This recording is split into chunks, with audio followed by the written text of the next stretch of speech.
When talking about babies with younger kids, my 4-year-old, is it okay to tell them that babies come out of the vagina? And welcome back to Sitting in a Car. I'm Sarah Sproul and I sit in a car with you each week answering a question to help you raise your confident and caring young person who respects themselves and the people around them. So this question is about personal comfort, and it's not just about our child's comfort with words, it's actually about our comfort with words too.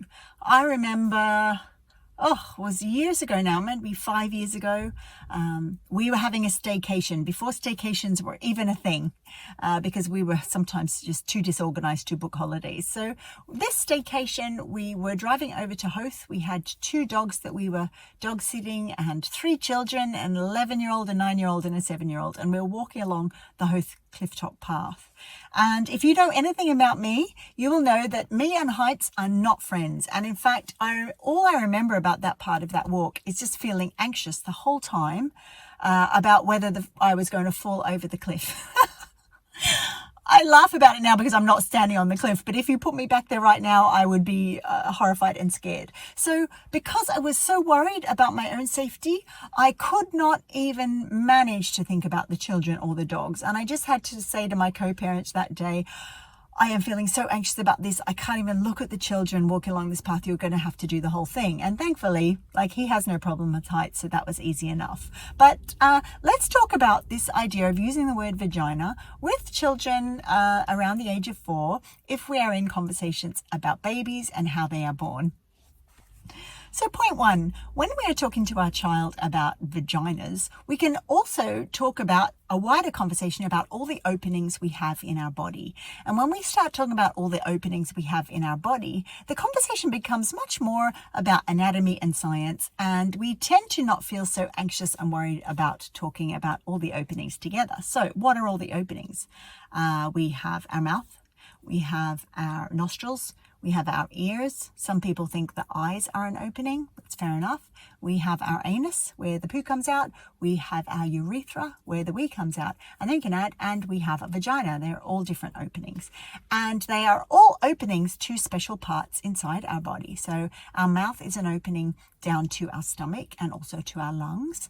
Our nose is an opening to our lungs. Our ears are an opening to our eardrums. Our eyes is an opening to, maybe you could say, your brain. Your urethra is an opening to the bladder, which you store the wee. The anus is an opening to the large intestine or the colon, where we store our poo. And then you can say, and our vagina is an opening to the uterus, where new humans grow. On that point, we need to remember that not all humans are born through the birth canal or through the vagina. So this is a good point to say that the vagina is the hole or the passage, the tunnel in which the outside world joins to the uterus where new humans grow. And most of the time, new humans come down through that tunnel made of special muscle and out into the world. But sometimes that doesn't work for lots of different reasons. And so a special doctor who is designed to look after people who are pregnant and new humans that are growing can make a special opening on the outside of where the baby bump is, and the baby can come out that way.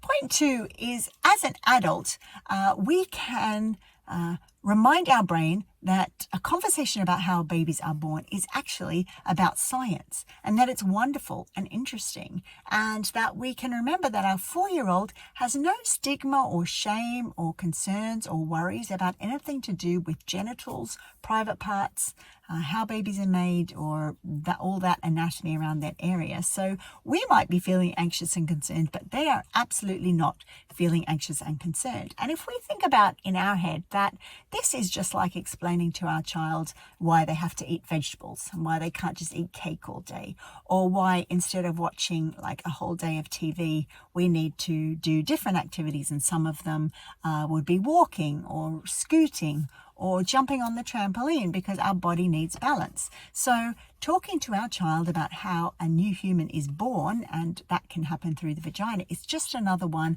of these science conversations. And when us as adults think about it that way, maybe it will become a little bit easier. The other thing we need to be reminded about is that our children will need our permission to talk about this part of being human. So we need to demonstrate to them that in our family, we are allowed to talk about vaginas, and we're allowed to talk about our private parts or our middle parts.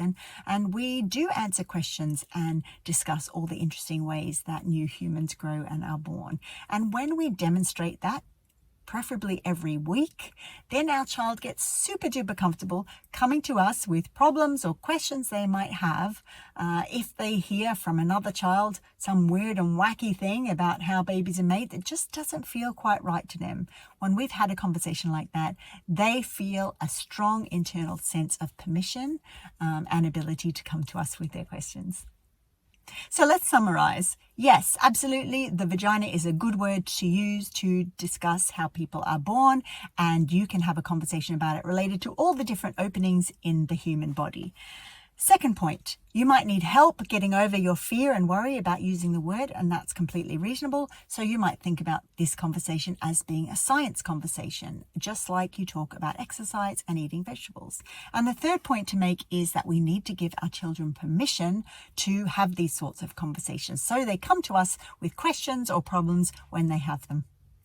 And that's Sitting in a Car for another week, where I've answered a question to help you raise your confident and caring young person who respects themselves and the people around them. And while I've got you here, can I ask for your help? Would you like, repost or subscribe to Sitting in a Car? When you do that, other parents just like you find the information and support they need to do this part of their parenting even better. Thanks for that, and bye for now. Child, and we will have